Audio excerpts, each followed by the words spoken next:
when you go up to the top and you flick on the gas, you can obviously just use the cooker as is. It takes a couple of seconds for the air to leave the line and the gas to come through. And then when you get into the fridge, to switch on the fridge, always leave this up at max. And then what you need to do, push 1, push 2. So keep number 1 pushed in. Sorry, I'm one-handed. Keep number 1 pushed in and keep pushing that until it clicks. And after a while, it takes a little while, you'll hear it kind of maybe light in the back there. You hear a little whoop and you'll hear it running. The fridge is on when, as you pull your finger off the top button, it stays like that.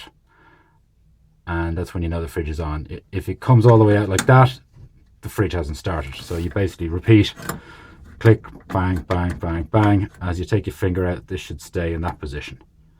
No, I don't have the gas on, so it's not. So, and that'll be the fridge staying on. Just turn the fridge off, just flick the gas off on the top, up on the wheel, above the wheelhouse.